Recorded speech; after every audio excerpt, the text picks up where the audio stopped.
What we find, Christy, is there's these 5 main small voices that seem to rear their loud, even though they're little, heads. And they're beautifully designed by the nervous system to be constant reminders through thoughts, feelings, sensations, and emotions inbuilt into the trigger system of the human experience to warn us of times where being our full self, our full expression, didn't necessarily go well, right? We didn't get supported. And so our nervous system filed that. And so what we've found is that so many of us have these inhibitive small voices around our expression, whether we're a speaker, whether we're a business owner, whether we're a singer too. Welcome to Leaders Get Real, inspirational interviews with today's authentic leaders.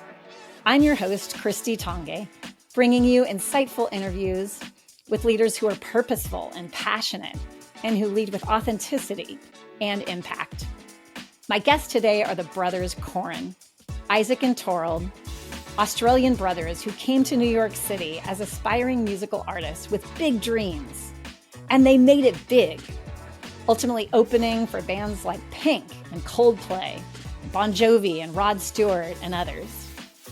But today you'll hear that there came a defining moment when they asked themselves, having tasted success, is this what we really want? And from that came a dramatic pivot. They went from pursuing their success to helping unlock the success of others by helping them find their authentic voice. Today, we'll have an honest conversation on some of the challenges of that authentic journey, no matter who you are, and especially for leaders. And today you are in for an absolute treat. Before the end of the interview, you'll get to hear Isaac and Thorald performing their newly released song, Long Way Home. Enjoy this truly special episode with the Brothers Koren. Brothers Koren, Isaac, Thorald, I have been looking forward to having you on this show for years now, actually. It was 2020 when I went to my friend Steve Farber's conference on extreme leadership and got to discover you guys.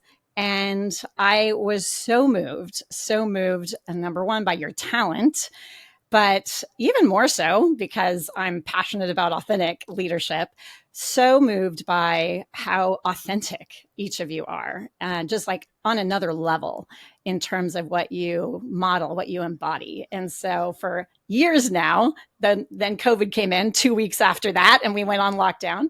I've been wanting to get you guys in for a conversation. So good to have the two of you here today. Welcome to Leaders Get Real. Thank you, Christy. Thank you, Christy. It's a pleasure. It's an honor. The two of you are so special. Talk about beautiful humans who are doing such impactful work. I cannot wait for people to hear more of your story. So let's start with that. Tell us a little bit about your story. You had big dreams. You came to New York City and you had dreams about being famous musicians. So take it from there.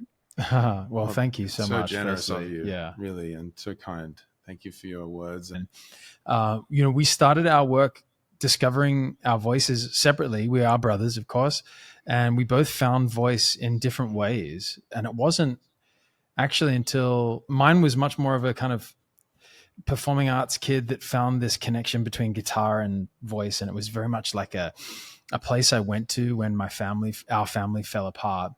Isaac has a beautiful story around daring to suck, he might tell you in a moment, about discovering his voice as an early teenager. But it wasn't until we were teenagers reuniting after some years apart that we discovered just honestly this harmony between us. And it was actually an idea we had to get together and write a song for our father's second marriage. Of course, we didn't have money, and we were like, "What are you getting him something? Is there do as sons do we get dad something?" And we're like, "What if we wrote a song?" And so we got together, and we had known that we might be able to harmonize a couple of years prior to that, but this was the first time that we really went for it, and we wrote this song, and it was just there, this harmony between us, this complement, this space between two notes, and there was something. It's very Simon Garfunkel-esque at the time. Yeah, that was certainly the beginning of our musical collaboration. Yeah. Although our dad reminded us that the song was altogether way too long. Way too long. It was a 7-minute song. So we never have done that to anyone since. But we both in different ways ended up following our mother from Australia across the seas. And that's how it kind of started. Our mum is a wonderful, wild woman. She decided to not just our father, but she decided to follow this gut feeling to move across the world in the mid-90s. And while she doesn't recognize or admit it, she was moving across the seas to reclaim her voice. We now know, we can now feel that for sure. We can now agree on that. And we met up in New York City. We followed her one by one. And, the world opened to us. I mean, from Beach Boys in Australia to New York City, pre 9/11 New York City, and jazz, like clubs, the bitter end, like there's, it was like New York before whatever is happening to New York. It was New York before money was the priority, maybe. But we recognized we had something together that we had to follow. And so we thought, honestly, back to your true question, we thought, gosh, let's pursue this together. And surely success is but a week away. And we were gorgeously naive and convicted, which I do believe is a very powerful thing to have, as a person. If you can lean into conviction and naivete in a blissful way, we tend to lean past stuff that often inhibits us, that makes us overthink or get into consideration. So we actually love, sort of supporting people to just lean in, make a mess, dare to suck. Yeah. So we were 1 week away from the next gig. We did find that out, and we followed those breadcrumbs all the way to signing with a major label. We even created our own independent label with funding before that. But we got to 15 years. The journey was long. Journey. We got to play to millions of people. Earned a gold record. All of the little things that we had set out that we got to tick off, and it did leave us kind of asking, well, what else is there? And so we moved on a gut feeling in a break from touring with Coldplay to Sydney. We opened their show there. It was amazing. We came home, and actually Thorald had this gut feeling. It was like, I think we're going to move out to LA, to be with the pop songwriting world, and just kind of, we had this calling to write for other people. And we thought, young females in the music business where we could hold a safe space for them, where it wasn't a toxic relationship, it wasn't a producer, predatory relationship. It was like, hey, sister, brother, let's get to know you. Like, what do you want to sing about? What are your favorite songs from childhood?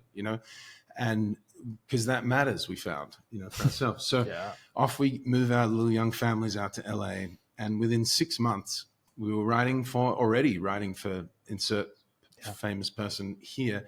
And we were leaving a session where we had not known anyone. We were kind of looking for what's hot. But at the end of the session, we were like, I said to Tara, I was like, is this it for you? Are you enjoying this?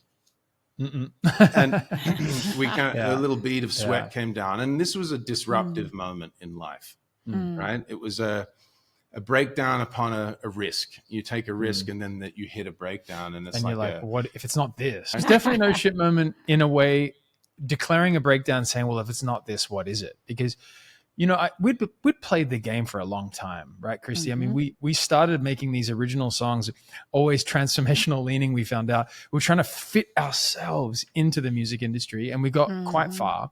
But I think by the time we followed this gut feeling to nurture and foster other voices, we recognized that, here was the start of another game. Of course, we were quite deep into the game because we had connections, but we recognized it was just a bloody game, right? And we were pointed outward, trying to write hits with people we just met, that hoping to get ahead and to get going, and the same BS, to be honest. And I think it was in that moment we went, wait a minute, no, we're actually designed and called for something deeper. But what is it? And so we got into this conversation on the heels of that question, which ended up about an hour-long conversation of, hey, what if we didn't do that? And what if we made our own game? And what if the game was, with someone's permission, we could become their brothers?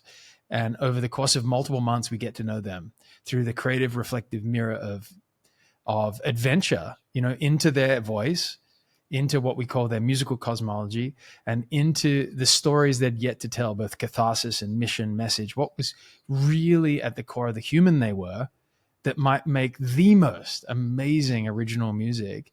What if over multiple months we helped them co-create Koren and be brothers in that, which means we won't think about what it is of them that the world wants. We'll only look in as they look in to the greatest ingredients that make them them, and then make music out of that.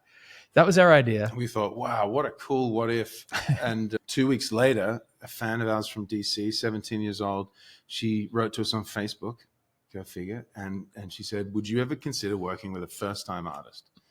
And this was the first time we'd considered it when she'd asked us. And we thought, well, if you will try this new way that came to us, let's do it. And so she flew out. We made a 4-song EP.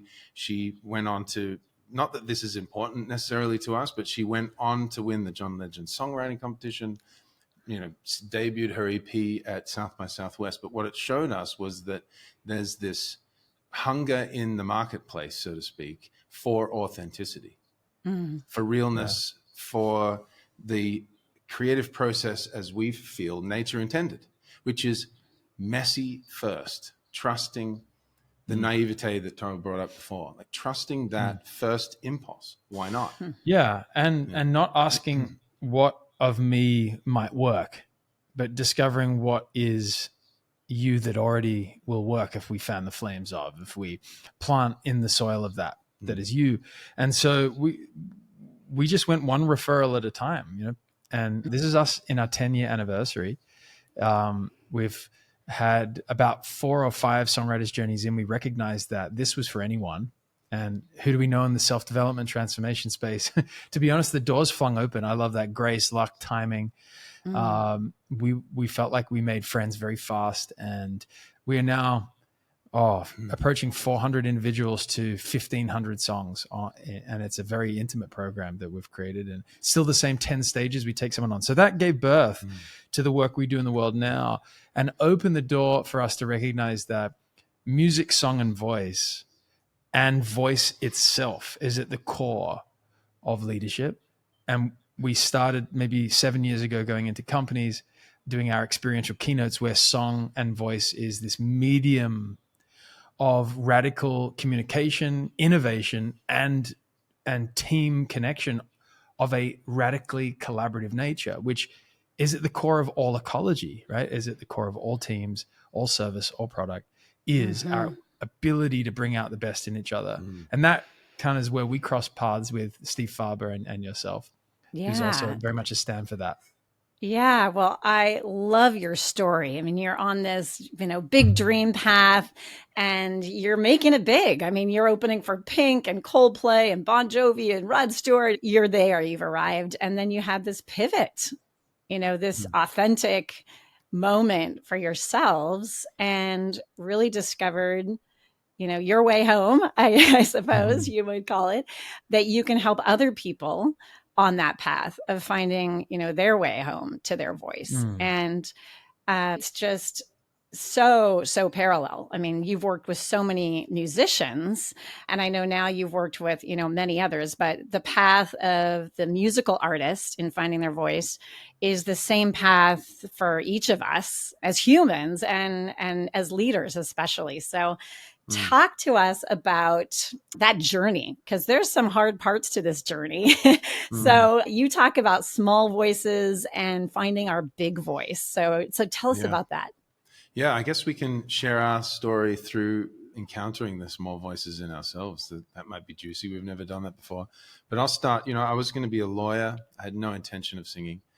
And on our first trip to America in 91, I think it was, skiing with our dad, right before Thorald said that we had this huge break in our family, which was a divorce that kind of came out of nowhere for us. It was like the perfect dream family that overnight kind of shifted and did a 180.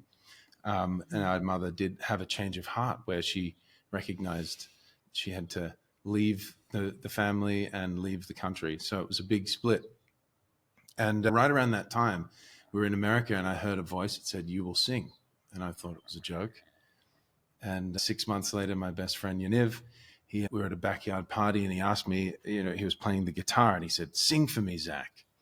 And in that moment, that request to collaborate, that request to connect and trust my first impulse and my naivete around singing, we call it dare to suck.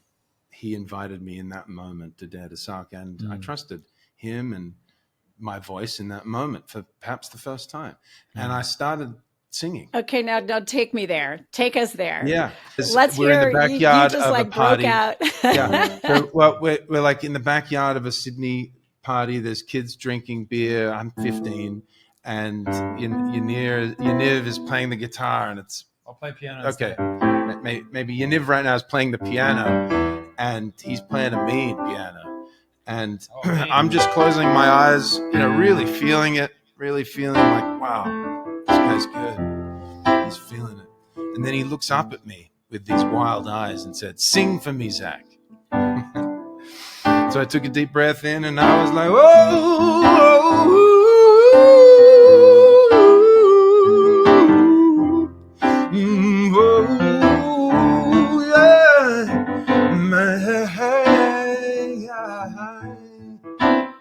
It was a little bit more rock and roll than that, I think, less jazzy. But anyway, he said, "I didn't know you could sing." And I was like, "I can't sing. What are you talking about?" He was like, "No. And this time, all of my mates had crowded around, and they were all in the Yaniv's band, Starfix. And they were all of my best mates. And they said, and Yaniv said, "You need to sing for our band. I'll teach you the lyrics. We got to gig in 2 weeks." Well, my friends wouldn't let me say no, or the request was so strong I couldn't. And so 2 weeks later, I found a new love, which was to be connected through music to lots of people. Like I kind of recognized that we're all connected through this fabric of music. And but I, of course, pushed it away. I was going to be a lawyer and had other bands, went into college. And at a certain moment, I had to my workload got too big. I had to put music aside. I put my keyboard in the closet. I put my voice on the shelf. And within a year and a half, I was acutely depressed, I would say. And I also was chronically ill. I developed liver disease, and which is not, it doesn't have a lung protocol, but it takes 3 to 6 months to be rid of that. And I asked the doctor, can I sing? And she was like, "Yes, of course." Bring out the keyboard, sang myself back to health, literally, and cured myself of liver disease just from reclaiming my sense of connection. Much and faster well-being. than most people. Right? Most people, 3 months out of it was gone, untraceable. And that's when I moved to America. I finished my degree there. But that small voice of "I'm not good enough," or "I don't know what I'm doing, I have no right to be here singing," it stayed with me. And so when we were supporting Pink, I remember in Australia, 20,000 people filing in. And she had this like veneer curtain, and you could see through it. And I remember going, wow, all these people are here for Pink. They may not know we're playing, but some of them do. But the point is, I have to claim this stage. I have to be big enough to run onto this stage. And so what I had to do was tuck in that small voice of "I'm not good enough" under my wing while I ran on stage and gave it my best. But just becoming aware of that small voice was important for my voice journey, to be honest. Yeah, and what we find, Christy, is that there's these 5 main small voices that seem to rear their loud, even though they're little, heads, and they're beautifully designed by the nervous system to be constant reminders through thoughts, feelings, sensations, and emotions inbuilt into the trigger system of the human experience to warn us of times where being our full self, our full expression, didn't necessarily go well, right? We didn't get supported. And so our nervous system filed that. Also, our nervous system files moments like that when it's perceived threat too. And so what we've found is that so many of us have these inhibitive small voices around our expression, whether we're a speaker, whether we're a business owner, whether we're a singer too. And the 5 top small voices we've discovered that continuously show up, and there's others, but these have been the 5 mains we've seen a lot. "I'm not good enough," or "I'm not young enough," or "I'm not educated enough," or "something enough." The other 4 that we've found, "I'm unsafe. It's unsafe. It's dangerous to be my full expression." We find safety a big thing, especially now when there's a very clear hostility to giving voice to how it is that you feel or what you stand for in multiple ways, be it beyond and before politics, even just a place that you have to be very mindful, in corporate culture too. We find another one is I'm not worthy. I'm not, I've given the space over for a number of years. I've raised my children. I've let other leaders take the space. I'll support. And yet we find that sometimes those supportive people have just not yet moved beyond and past the I'm not worthy to take my full inherent valuable space. And I'll include in that, and that to add, I believe this is where the imposter syndrome lives, is that I'm not worthy of this. I don't deserve this. Someone else should have this, right? Mm-hmm. I can't be authentically me and have this. And so, there's an inherent value proposition here that the voice is offering, but the unworthiness always feels like the value has to come from without or outside. Yeah. It's never, it's a journey of, in finding inherent value. But we're 3 in now. So we're going to go to number 4. I'm too much. Don't be too much.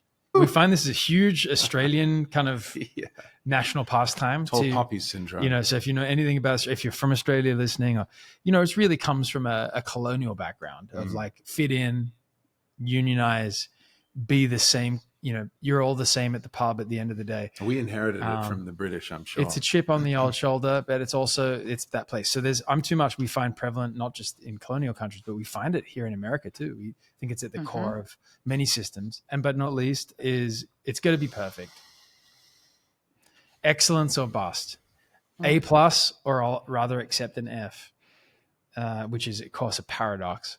Makes no logical sense. So we find those are the top 5, but I want to pay a cut, but I'm not so sure I fully agree with Isaac in the imposter fits under here, because I feel like what I've noticed is another voice of like, I'm going to get found out.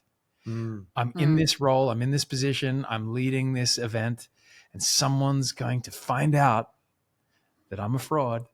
Yeah. And to me, it's less about worth and it's more about this small voice that feels like you're not meant to be where you are. And I've noticed that in workforce and culture. So we don't usually talk about that one all the time, but it's number 6, I think. So you think imposter has its own space? I think it has its own breed. I went. Mm-hmm. It has in the corporate space and research as well that shows how just about every leader, I myself included for sure, struggles with that imposter syndrome. They all come from those voices that you just talked about. And, for each of us, there's different ones and they came from different places. And then to recognize, in myself, as I was, thinking about this interview, I recognized, oh my gosh, like that small voice is coming in. I'm thinking like, gosh, these guys are special. I want to make the space for them. I want to allow this to really shine. And some of those voices came in for me. So we all have them. Yeah, and I love how you guys bring those out and, help us recognize that's part of being human. It's incredibly part of being human. And there really is an alternative way than what we've been taught around small voices or inhibitors. Our nervous system, the intuitive approach that we're taught is to fix them, to push them away, to medicate them, to fight them, to be annoyed by them. And we actually take a whole other approach. Our approach is, how do we befriend them? How do we invite them under our wing? And how in time do we actually even let them share the mic with us? As part of authenticity, it's not like you're going to necessarily lead with them, but the more we actually include these parts of us, the more those parts of us become less pesky. And they are part of our journey, that it's part of our journey to integrate and reintegrate and redigest or metabolize finally these parts that ultimately are just checking, are we okay now? Like they're loud alarms, but they are just checking if it's okay, right? So ultimately it's for us to parent them. We have a really simple 3-step thing that we could make music, but we won't today. We work a lot in our programs on small voices. It's number 1, can you hear the small voice? Can you actually, with your awareness, catch it?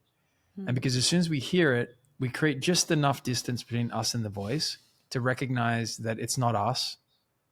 It's not actually us. It's a small voice, an aspect, a fractal from a different time, right? And then step 2 is, can you name it? There's I'm an imposter voice, right? Or you could call her Sally or whatever, Can you name it? Can you create a little bit of an impartial spectator to that voice? Can you give it its own entity and be like, there it is, I have you? Because what we have, we can't be, right? They don't go together. And last but not least, it's time to do the very thing you were just doing when it went off. Not in spite of the voice, but because the voice is an indicator that exactly what you're up to is exactly what you should next do, you should next say. Or sometimes voices go off when we go to do an action that is about a small voice, and then can we abstain from doing that action so that we actually are being ourselves, right? There's plenty of times people do things that they wouldn't do if it wasn't for a small voice. Very counterintuitive. Very. Thorald learned the hard way. What happened for me, Christy, was, I almost lost my life to the I'm not safe voice. And if anyone listening has been through OCD, most of the time, the small voice underneath OCD is, it's not safe, I'm unsafe, something's not right that I need to fix. And safety is often at the core. And it was not until I was about 31 that I had this amazing moment where I made a commitment to walk into the places in my life that I was terrified to walk into, that my small voice was like, whatever you do, do not do these actions. And to abstain from the safety rituals, compulsions that I was doing to clean myself, to keep myself safe. And over the course of, about a decade, I noticed that what I was doing was completely reorienting and reframing my life, and gave me an opportunity to form a new relationship to thoughts, feelings, sensations, and emotions. And it gave me the clarity to help create this body of work, the methodology that we have around how to work, reparent, and be with the parts of us that most of us have deemed not okay, right? We'd like to push away and, put on our best, and behind the scenes, there's a part of us going, what about me? And we believe that through the lens of voice and music and song, there's a safe space for all the parts of us, and the more we bring in, the more they melt back into this spectrum of us. And that's authenticity in motion to us, right? So we all have them. We all have different parts of us that feel very distracting. And the more we include them, the less distracting they become. Yeah. That is fantastic. Those 3, noticing it, which is a step in and of itself. And I love that, naming it. And that actually comes in play in my coaching work. There's some work called positive intelligence where the author calls them saboteurs. Same idea, small voices, saboteurs, that inner voice, critical voice. And so I often start my coaching with people identifying those saboteurs, and we actually talk about giving them a name. I was coaching a head of product in a biotech firm, and she named hers Voldemort. Nice. This controlling voice. And have you guys ever seen the Pixar film Luca? Love it. I don't know if you recall, but there was a scary, adventure that the main character, his friend, wanted him to take. And he talked about the voice, Bruno's voice. You got to say, Silencio Bruno, Silencio Bruno. Yeah. Do you remember that? Where it's like, if you give it a name, you can actually, talk to it or be in relationship with it. Although, as you said, it may not be completely silencing it. It may be giving it space. And that third piece, at choosing it, is so counterintuitive.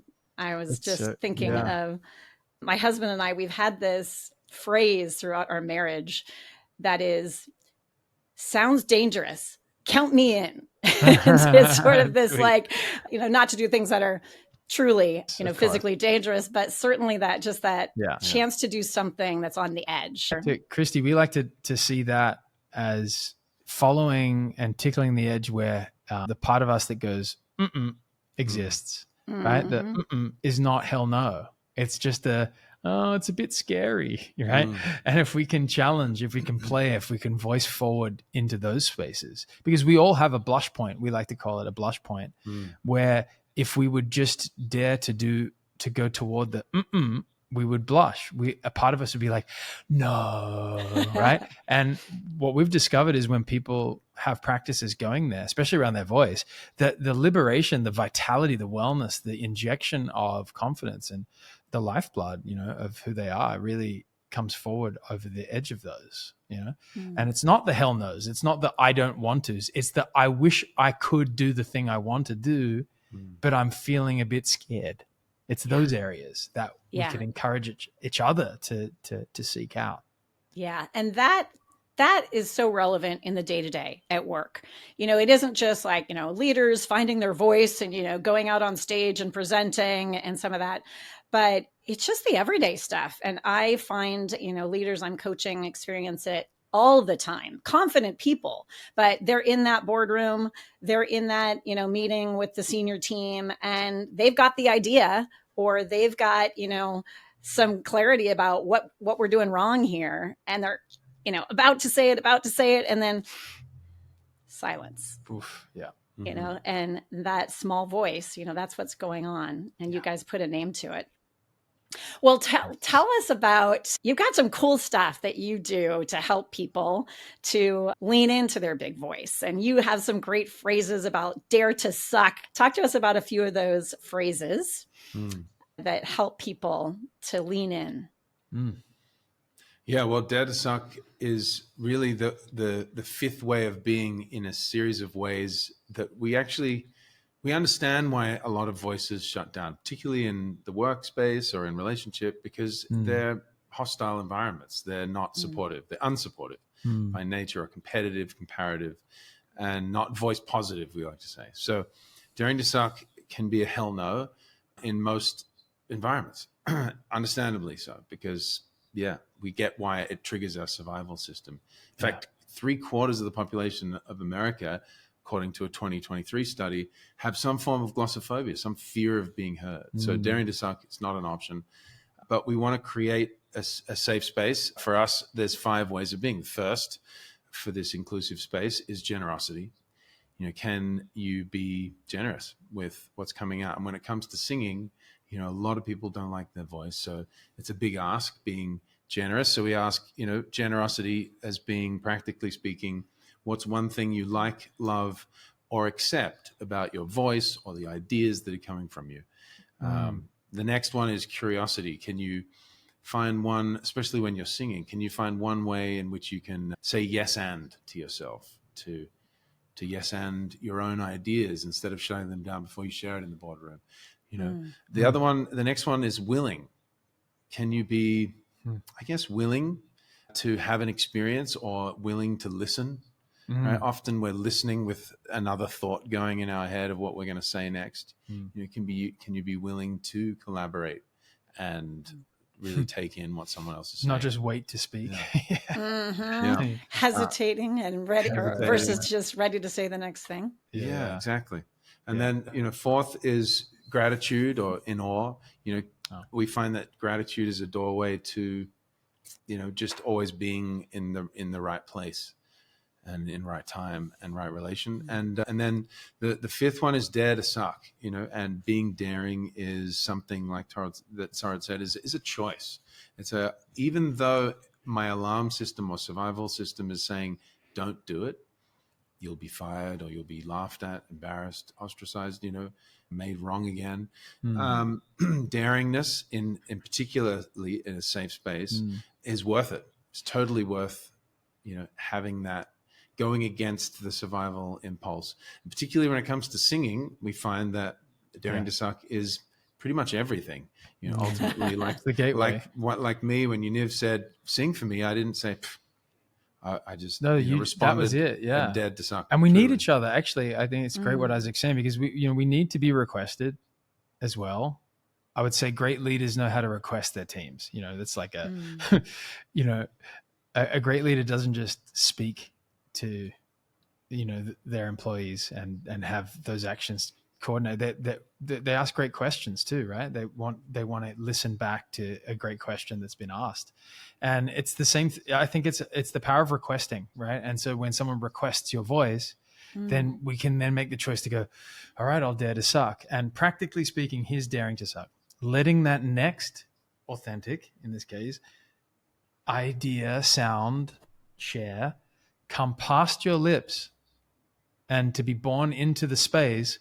And here's part two, with no attachment to the result that's produced, whether you're liked, acknowledged, agreed with, disagreed with. Can you hold the gravity of being counted? Do you know what I mean? How can we handle being counted? Not made wrong, because that's obviously not a safe space.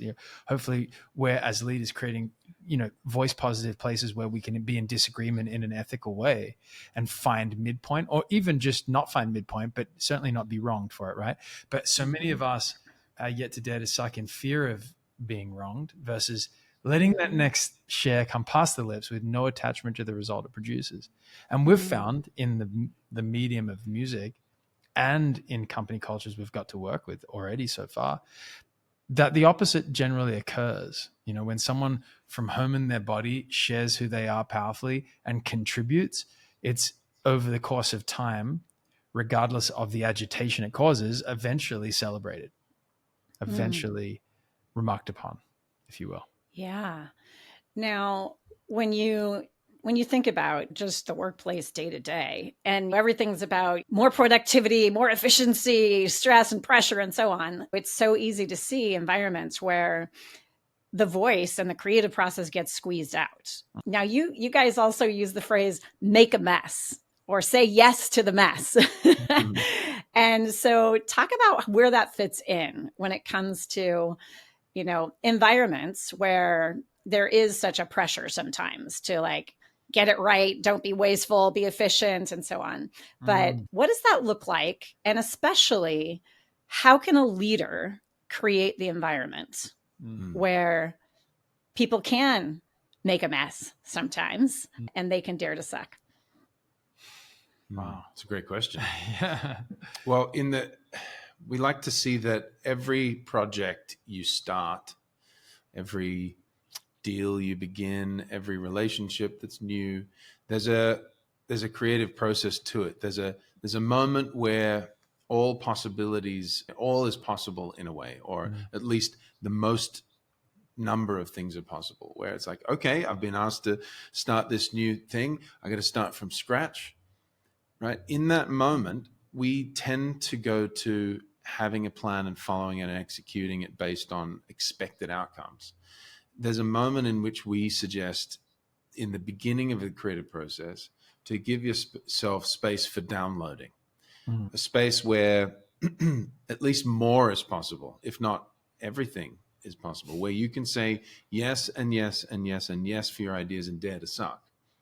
From that place, if you give yourself that space to make a mess and say yes to it, we find that the outcomes are usually more than you ever expected and dreamt of, because it didn't follow the rational mind. There's something much greater that your subconscious, your creative mind is.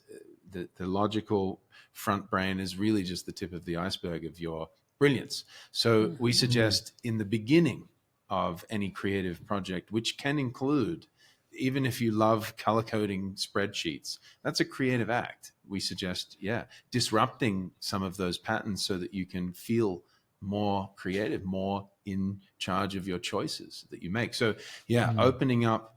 What would you say about downloading and creating the mess, the messy front? It's such a fascinating conversation because, I can't help but apply it to, a company culture or, a company that has, these pressures on them to deliver ROI, et cetera, like, and there's already these ideas of container, of product, of new lines, but there's a sense of container for what is being created and put into the pipeline. And yet, even in that capacity, the creative process, as nature intended, wants to flow from a messy beginning and crystallize down to a distillation of completion. And so many people get that backwards. They say, okay, we need this. Here's the buy-when, and it's going to be excellent. And so they actually accidentally reverse the process. And they're trying to squeeze themselves through this narrow keyhole of something already excellent, already distilled, already complete, for fear of it not going well. And so what we have to remind ourselves, and certainly song is a great model, right? Anything and everything is possible, right? Even with parameters, we can open up infinite possibility for those parameters and create a mess in the beginning, which creates an opportunity for everybody to share in a brainstorm sense, and then move from downloading where everything's possible to something's possible, sculpting, we call it, into framing, into the pressure and magic of making. And then finally, as we teach and we come in and guide companies, we move to curation last, which is often what people start with. And by curate, that's where being critical comes in, yes, right? Last. Okay, so and we don't hear that word as much, in the workplace, curate, but just bringing in that word, critical. Yeah. And the difference for a leader creating an environment where everybody plays a part. And I've been to a workshop with you guys where it starts with the imagining or playing that role. And then those who can do the sculpting take an idea and make it even better or turn that into gold. Others who can structure it. But I love that you guys talk about that curating or that critical piece coming last in the process, so that you're creating an environment where it doesn't have to be perfect the first time out of the gate, and that the loud voices don't edit out some of those quiet ones in the room that have some brilliant kernel to bring to it and to add to it. Yes. So you guys, you've done a great job of helping to say there's a place for all of this. This isn't just saying like, dare to suck, make a mess, and then go out of business, right? Yes. But you guys really talk about musical performance. And for those that are going to make it big, that's going to take so much ability and going through that process with critical parts to it in order for it to ultimately be successful. And so the way that you guys have been able to bring this idea of, you call it voice positive culture, voice positive culture, just the way that can unleash so much talent inside an organization, and not just in the creative parts of the business, but, you said spreadsheets, but in every department where you've got to figure out, we've got to innovate. We've got to do this differently than we've done it before. We've got to keep up with AI. We've got to, everybody's got to be bringing their ideas, their voice to the table. Yeah. And having it be safe enough, like you said, to then let there be critics in that process so that we truly bring the best to the table in the end. Absolutely. So true. It reminds me of this moment. It was 8 a.m. in Las Vegas, and we had 1 hour to write a song with 450 NASDAQ salespeople from around the world in their sales kickoff. And no one but the senior VP knew that we were coming and what the heck we were doing. And so there was like this moment where we were sound checking and everyone was in there with their ties and everything. I'm like, whose head's going to roll for this? Yeah, like, why are these guys here? Within 10 minutes, we'd set the conditions for a voice positive space, and they were so ready to like undo their tie and get involved. And, their competitive edge kind of pushed them. Once one person had made a sound, they were like, all right, I got an idea. It always takes one. It always takes one. And afterwards we were talking with them and they were like, I've never seen, this side of some of these people, and I feel a lot closer to them. And they worked as a team ultimately, even though they're in a competitive environment, to write a smash. And what it gave them was a glimpse of, a space where all of their voices mattered, even if they didn't contribute an idea. They were all equally owners of this song. 450 people plus us wrote a song, whether they said anything or not. And it created just a moment for them to be in a different space, in a different environment, where, the rules were different. And so it was a great team building exercise for them. But it was definitely a moment of dare to suck. Like Thorald and I looked at each other like, this could go one of two ways. Yeah. And you guys put yourself out there, and I see you do it again and again. And I always think there's no way this is going to come together with all of these different opinions and voices and ideas and so on. But it's a demonstration of what happens when you create that voice positive culture where there's still very high standards, just as I know you guys have with your music or with any performance or output. Yeah. But I mean, you've been inside Microsoft, Yahoo, Google, Motorola, Coca-Cola, like you've been working with different organizations. You've seen a range. I have seen such a range of companies through all my years. And there's some that are truly toxic. And for folks who are listening too, to figure out, how do I find my authentic voice? How do I bring my authentic self in this environment? There's some real challenges. But there's others, there's so many companies where it's not toxic, but it's not voice positive. Yeah, it's watch what you say and join in rather than necessarily a creative, conducive environment to follow the natural flow. Not everything is always welcome depending on the mode of a flow cycle, right? And so that's what's so fun about getting to go into companies in different ways and guide the creative process design, as we call it, is because there's modes and flows and times for input out on different projects, right? And not everything works at the same time, right? It's understanding where we are in a process and understanding how to create radical mess-making, radical inclusion at the appropriate times to get the best out of those of which you work with. Does so many things. One, it definitely contributes to profit and to company growth. It also really produces a satisfying and happy workplace of people that want to stay and be retained and to grow with a company. Yes. Certainly that is a pretty large issue in the last couple of years. For sure. Yeah. People have so much more choice. You just used the word radically inclusive. Now, inclusive is the I of DEI, which has had incredible backlash politically and otherwise. And there was so much progress towards creating an inclusive culture with different efforts inside corporations. And now, there's all this tagged, as DEI and labels, but an inclusive environment is not a diversity program.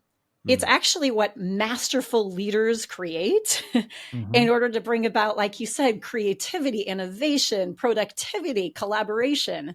And so you guys are speaking to exactly the kind of cultures that leaders need to create. And it is not easy. No. And to circle back to where we started it starts for each one of us on this very personal, individual journey. It does. An ongoing journey. It's an ongoing journey. And I think that's a beautiful place to wrap back to, which is we must first include our own voice. We must be generous. Can we find one thing we like, love, or accept about who we are in this moment today and the way in which we're showing up to the day in front of us, the work in front of us, the human beings we are collaborating with? How do we show up and be generous with ourselves, be curious with ourselves, be willing to be ourselves in those environments? Because when we gift those voice positive ways of being to ourselves first, in awe with something about who we are and daring and encouraging to ourselves to lean in past the what we find is that then you immediately increase the currency of being proud of yourself, greatest currency on earth. Second, you now want to share this generously, curiously with others. You want to help create environments that those ways of beings want to proliferate into the environment around you, I should say. We want to share the culture we've given ourselves with the people around us, right? Yeah. It becomes magnetic, becomes electric. Contagious. And so can we first start with ourselves, oxygen mask on ourselves, and then can we lean in and sometimes it's, especially now, I know a lot of sensitive people that are overwhelmed by the world right now. And it's now more than ever a time to start in the world right in front of you, right in front of you, right in the village of humans that you are in community with more than ever before. Yes. And that brings us full circle to where we started talking about that individual journey and the journey home. So I have been excited for you guys with the new song that you have released. called Long Way Home. And I'm so happy for our listeners that they're going to get to hear you play this song. And as we hear the lyrics, it tells your story. And it tells the story, the authentic journey. And they'll hear some of your lyrics about not hesitating and not waiting or saying yes and so on. So Exactly. so excited Well, to have you guys. We will sing this out as we complete today. And thank you so much, Christy, for having us. This is A Long Way Home.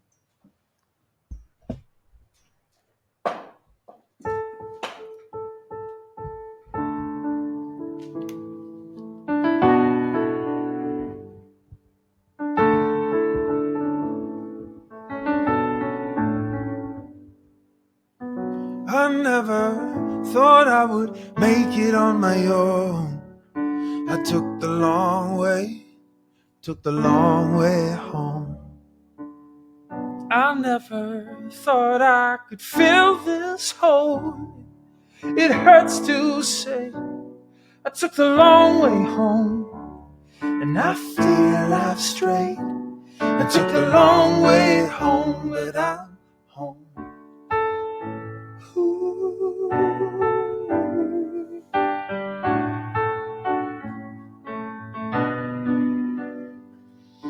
Half my heart is scared to break, while the other part just celebrates. I'm here now. I'm here now.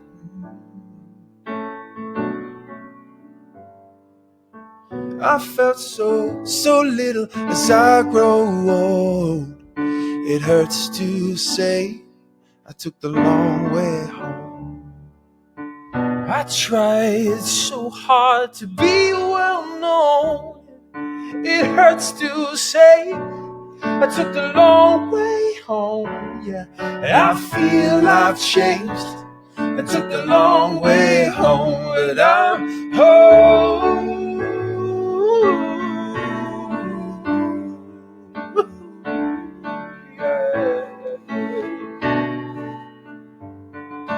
Half my heart is scared to break, while the other part just celebrates.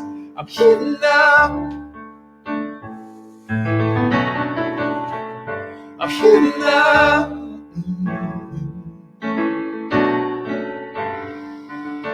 Half my heart hesitates, while the other part just says, don't wait. I'm here now. I'm here now.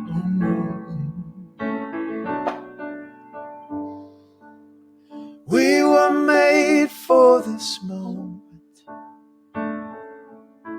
We were made for this lifetime. We are instruments of change. We are living for this hour. Say yes, say yes. We were made for this moment. We were made for this lifetime. We are instruments of change. We are living for this hour. Say yes, say yes, say yes.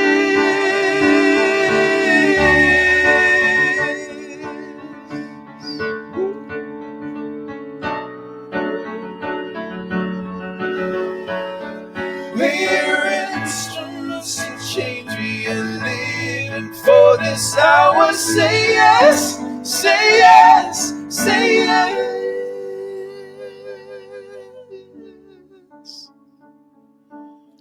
I keep on breathing in. Where are you now? I keep on breathing out. Where are you? Where are you now?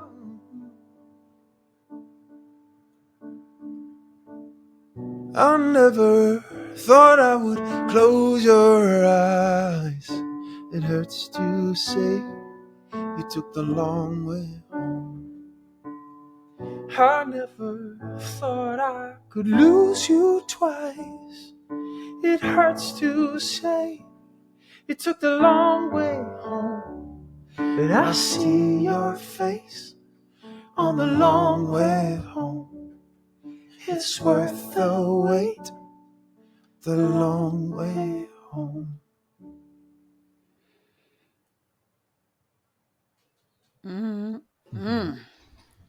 So good. Thanks for Thank you so much, Christy, and to all that have been listening. We're honored to spend this time with you, and we have a request for your voice. If it feels like time to lean into your voice more than ever before, please do. We need it. We need it. And if you'd like brothers to do that with, we'd love to be those for you. We do what we do to help individuals from all walks of life reclaim and connect and re-empower a voice positive space inside themselves to share. And we're thrilled to have been in this space with you. Thank you so much for having us. Yes. And so good to have you here, reminding us just the journey for each of us. That takes some courage, but to do that and to have some folks like you who can help guide the way. You're doing some incredible work, and we want to let people know how they can connect with you. And so you've got a lot of stuff happening. You've got, I believe, an album coming out this year. And as you've mentioned, you do some really neat work with corporations, with teams, and so on. And do you want to mention how people can be connected with you? We're going to put lots of info up on the show notes, but do you want to mention a couple of things coming up? Yeah, thank you so much for having us. We loved it. If you are in a team or a leader, and obviously the anthem process where we come and write a song with your team is really fun, and get together, create a new space for possibility of writing a song, which for half the room usually is our first time. And it can be a fun, disruptive, and totally team building, and small also teams, playful. larger events. And the song is the model, not just an outcome and an incredible calling card for your company to come together, but it's a model for how radical inclusion and voice positive space can exist across the board. So we'd love to work with you. www.brotherskoren.com. You'll see all of our keynote stuff, and of course our private and group programs, if that calls you as an individual. So yes. And I think you're going to be back in June at Esalen, doing some work as well. I so enjoyed reawakening the creative process with you guys for a workshop there. And whether it's in the corporate space or an individual journey, you guys have got so much wisdom.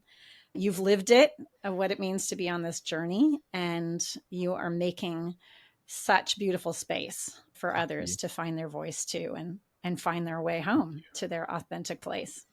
Thank you, Christy. Well, we'll see you again. Thanks, everybody. All right. Take good care. Thank you, Christy. I hope you enjoyed today's conversation with Isaac and Thorald. You can go to leadersgetreal.com to see the show notes and find info on a range of resources and ways to connect with the Brothers Koren.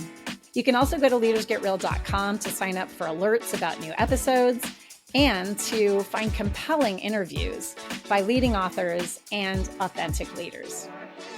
If you enjoyed today's program, share it with a friend or a colleague.